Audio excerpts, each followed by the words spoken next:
തിരുവനന്തപുരത്തുള്ള പരീക്ഷാ ഭവൻ ഓഫീസിലേക്ക് അപ്രതീക്ഷിതമായി കടന്നു ചെന്ന് വിദ്യാഭ്യാസ വകുപ്പ് മന്ത്രി എൻ ഷംസുദ്ദീൻ മിന്നൽ പരിശോധന ഉദ്യോഗസ്ഥരുടെ അനാസ്ഥയ്ക്കെതിരെയുള്ള ശക്തമായ താക്കീതും ഭരണ സംവിധാനത്തിന്റെ സുതാര്യത ഉറപ്പുവരുത്താനുള്ള വിട്ടുവീഴ്ചയില്ലാത്ത നടപടിയുമായി മാറിയിരിക്കുകയാണ്. സർട്ടിഫിക്കറ്റുകൾക്കും മറ്റ് അടിയന്തര ആവശ്യങ്ങൾക്കുമായി ദിവസേന നൂറുകണക്കിന് വിദ്യാർത്ഥികളും രക്ഷിതാക്കളുമാണ് തിരുവനന്തപുരത്തെ ഈ ഓഫീസിലെത്താറുള്ളത്. എന്നാൽ മണിക്കൂറുകളോളം പൊരിവെയിലെത്ത് ക്യൂ നിൽക്കേണ്ടി വരുന്ന ദയനീയമായ അവസ്ഥയാണ് ഇവർക്ക് നേരിടേണ്ടി വരുന്നത്. കൂടാതെ സംശയ നിവാരണങ്ങൾക്കായി ഓഫീസിലേക്ക് ഫോൺ വിളിച്ചാൽ ആരും എടുക്കാറില്ലെന്ന ആക്ഷേപം നേരത്തെ തന്നെ വളരെ ശക്തമായിരുന്നു. ഈ സാഹചര്യങ്ങളിലാണ് പരാതികളുടെ നിജസ്ഥിതി നേരിട്ട് ബോധ്യപ്പെടാൻ മന്ത്രി തന്നെ നേരിട്ട് പരീക്ഷാ ഭവനിലേക്ക് എത്തിയത്. സന്ദർശനത്തിനിടെ അവിടെ ഉണ്ടായിരുന്ന ഉദ്യോഗാർത്ഥികളും രക്ഷിതാക്കളും തങ്ങൾ നേരിടുന്ന ദുരിതങ്ങളെക്കുറിച്ച് മന്ത്രിയോട് പറഞ്ഞു. അവരുടെ പരാതികൾ ശ്രദ്ധയോടെ കേട്ട മന്ത്രി ഉദ്യോഗസ്ഥർക്ക് താക്കീത് നൽകി. വിളിച്ചാൽ ഫോൺ എടുക്കുന്നില്ലെന്ന വിഷയം മന്ത്രി ചൂണ്ടിക്കാണിക്കുകയും കൃത്യമായ പരാതികൾ ലഭിച്ചതിന്റെ അടിസ്ഥാനത്തിലാണ് താൻ പരിശോധനയ്ക്ക് എത്തിയതെന്ന് മന്ത്രി തുറന്നടിച്ചു. ദൂരദേശങ്ങളിൽ നിന്ന് പോലും എത്തുന്ന സാധാരണക്കാരായ ഉദ്യോഗാർത്ഥികളെ ഇനി ഒരു കാരണവശാലും ബുദ്ധിമുട്ടിക്കരുതെന്നും അദ്ദേഹം ജീവനക്കാർക്ക് കർശന മുന്നറിയിപ്പ് നൽകി. ജനങ്ങളോട് മാന്യമായി പെരുമാറണമെന്നും സംശയങ്ങളുമായി വിളിക്കുന്നവരുടെ ഫോൺ കോളുകൾ കൃത്യമായി സ്വീകരിക്കണമെന്നും മന്ത്രി ആവശ്യപ്പെട്ടു. അതിനോടൊപ്പം തന്നെ കത്തുന്ന പൊരുവയിലെത്ത ആളുകളെ മണിക്കൂറുകളോളം ക്യൂവിൽ നിർത്തി വലയ്ക്കുന്ന രീതി അടിയന്തരമായി അവസാനിപ്പിക്കണമെന്നും അദ്ദേഹം നിർദ്ദേശിച്ചു. ഇനിമേലിൽ ജോലിയിൽ യാതൊരുവിധ വീഴ്ചയും വരുത്തരുതെന്ന കർശനമായ താക്കീതോടെയാണ് മന്ത്രി മടങ്ങിയത്. ആ ദൃശ്യങ്ങളൊന്ന് കണ്ടു നോക്കാം. പരമാവധി ക്യൂവിന്റെ നീളം കുറയ്ക്കണം. വെയിലത്തൊന്നും നിൽക്കേണ്ട സ്ഥിതി വരുന്നില്ല. ആകെ ക്യൂ നിൽക്കാനുള്ള ദൂരം ഇത്രയേ ഉള്ളൂ. നിങ്ങളിവിടെ ആളെ കൂടിയിട്ടാണെങ്കിലും ഇവിടെ നിൽക്കുന്നവരുടെ നോക്കണം. ഫോണെടുത്ത് പ്രോപ്പറായ ഒരു മറുപടി പറയാൻ കംപ്ലൈന്റ് സാറേ, ഞങ്ങൾ ഇന്ന് എത്ര 3 ദിവസം പോയി സാറേ. മൊബൈൽ നമ്പർ ആക്കുന്നു. 2 മൊബൈൽ നമ്പർ വെക്കും.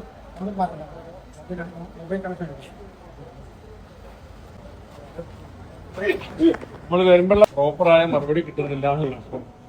അപ്പൊ നമ്മളതൊന്ന് വന്ന് നോക്കിയതാണ്. രണ്ടാമത് മനസ്സിലാവും.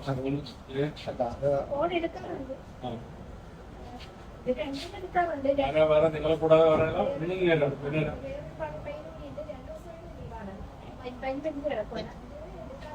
ഇതൊരു സീനിയർ ക്ലർക്കാ സാർ.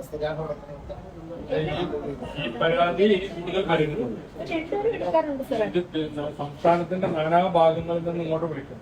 അവരവരുടെ വലിയ പ്രയാസമൊന്നും കിട്ടുന്നതാണ്. ഫോണെടുത്ത് പ്രോപ്പറായ ഒരു മറുപടി പറയാൻ. ശരി, നമസ്കാരം. ഡ്യൂറേഷൻ ഒന്ന് കുറച്ചു. നമുക്ക് ഏറ്റവും കൂടുതൽ പരാതി കിട്ടുന്ന ഒരു സെക്ഷൻ ഇതാണ്. പരീക്ഷാ ഭവൻ ഇവിടെ കളക്ഷൻ കൊടുത്തു, ഡ്യൂപ്ലിക്കേഷൻ ആവശ്യപ്പെട്ടു. 2 മാസമായി 3 മാസമായി കിട്ടുന്നില്ല എന്നുള്ളത്.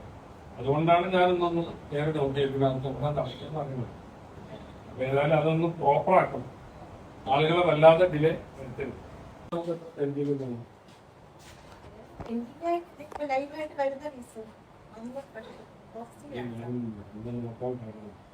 നമ്മളെ പലതും വിളിപ്പിക്കുന്നത് 2 മാസമായി.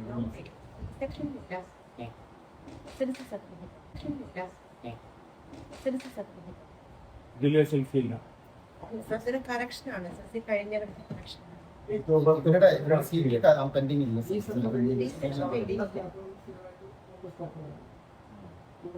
നമുക്കൊരു സ്ഥിരമായി കിട്ടുന്നൊരു പരാതി ഇവിടെ നിന്ന് കറക്ഷന് വേണ്ടിയോ ഡ്യൂപ്ലിക്കേറ്റിന് വേണ്ടിയോ കൊടുത്തിട്ട് 3 മാസമായി 4 മാസമായി എന്നുള്ളൊരു പരാതി. അതിന്റെ അടിസ്ഥാനത്തിലാണ് ഞാൻ എന്താണ് ഇതിനകത്ത് നടക്കണമെന്ന് കാണിച്ചിട്ട് നോക്കിയത്. അതിനെ ന്യായീകരിക്കാൻ പറ്റാത്ത ആളുകൾക്ക് അത്യാവശ്യത്തിനാണല്ലോ ഈ ഡ്യൂപ്ലിക്കേറ്റും കറക്ഷനൊക്കെ വേണ്ടി വരുന്നത്. എല്ലാ ഒരാളുണ്ടല്ലോ അല്ലെ. ചില സീറ്റിലാണ് പുറത്തുകൂടി. ശരി. ഇതില്ല ആളുകൾ ഭയങ്കര പരാതി പറയുന്നു. ഇവിടെ ഒരു അപേക്ഷ തന്നാൽ ഒരുപാട് സമയം 2-3 മാസമാണെങ്കിൽ കിട്ടുന്നില്ല. ലാസ്റ്റേ ഉള്ളൂ അവിടെ കൊടുക്കുന്നതിന്റെ ഗ്രേഡ് ഉണ്ട് സാറേ. അപേക്ഷ ഒന്ന് കൊടുത്താണ് 2 മണിക്കൂർ കൊണ്ട് കൊടുക്കും. എവിടുന്നാ വരുന്നത്? കാസർഗോഡ്.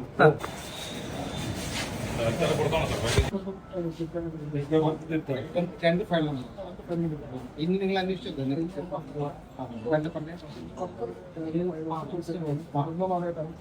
റെഡി ആയിട്ടുണ്ട്. ഉണ്ടാവുന്ന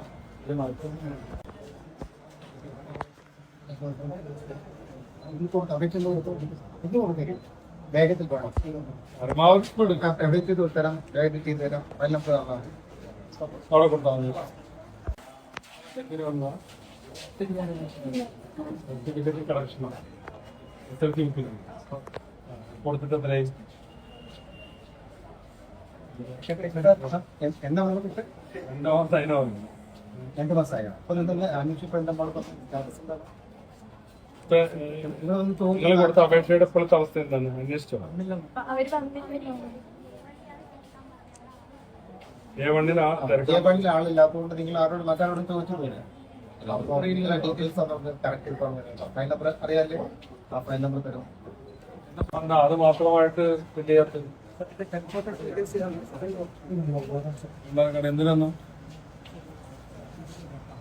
സർട്ടിഫിക്കറ്റ് മിസ്സിംഗ് ആണ്. കൊടുത്തിട്ട് എത്രയായി?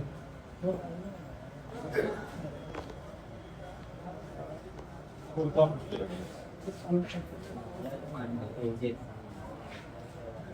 സമയം വന്നിട്ട് അതോടാണ് സംഭവിക്കുന്നത്.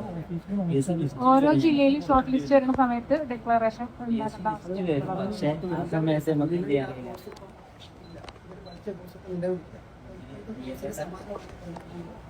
Equivalence. ഇവർ പറഞ്ഞിട്ട് കാര്യമില്ല, നമ്മുടെ റൂൾസ് ഉണ്ടാക്കും. പറയാം ശരി.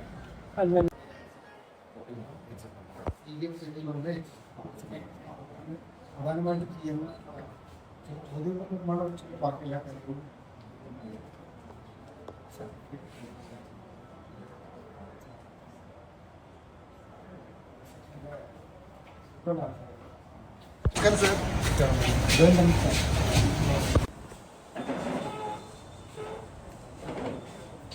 ഒരുപാട് സീറ്റ് ഒഴിഞ്ഞു നിൽക്കാമോ? ഹോസ്റ്റൽ ആളില്ലാത്ത സാർ നമുക്ക് അവർ കുറച്ച് കഴിഞ്ഞാൽ അവർ പകരം ആളുകൾ നമുക്ക് അവിടെ ഇതുപോലെ പ്രാധാന്യമുള്ള ഒരു ഓഫീസ് ആകുമ്പോൾ ആള് അവിടെ വരാനാണ് ചുമതല കൊടുക്കുന്നുണ്ട് കറക്ഷനും ഡ്യൂപ്ലിക്കേറ്റും ഒക്കെ അല്ലേ? ഇനി എത്ര പെൻഡിങ് ഉണ്ടാവും?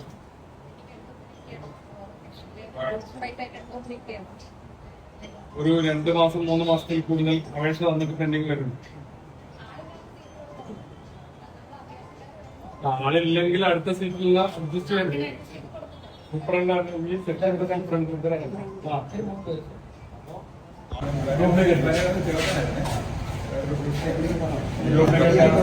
സണ്ണിസാറിന്റെ കത്തോട്ടോ ഞാൻ സണ്ണിസാറിന്റെ കത്തോട്ടോ അന്ന് തന്നെ കൊടുക്കാലോ.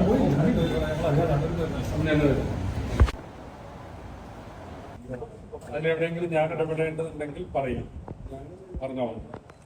പിന്നെ 2 ഇവിടെ ഇതൊന്ന് കൃത്യമായിട്ടൊന്ന് മോണിറ്റർ ചെയ്യും. ഒരു കാരണവശാലും ഈ 1 month 2 ആഴ്ചയിൽ കൂടുതൽ നീങ്ങാൻ പാടില്ല. പിന്നെ സ്കൂളുകളിൽ പോയി വരേണ്ട സ്ഥിതി മാറ്റിയിട്ട് ഇവിടുന്നത് സൂചനാകണം. അപ്പൊ ഏത് അപേക്ഷ തന്നാലും 15 days നമുക്കത് കൊടുക്കാൻ കഴിയും. ഡ്യൂപ്ലിക്കേറ്റ് ആവട്ടെ, കളക്ഷൻ ആവട്ടെ, ആ രീതിയിലേക്ക് കാര്യങ്ങൾ മാറ്റണം. അവിടെ ഒരുപാട് മണിക്കൂർ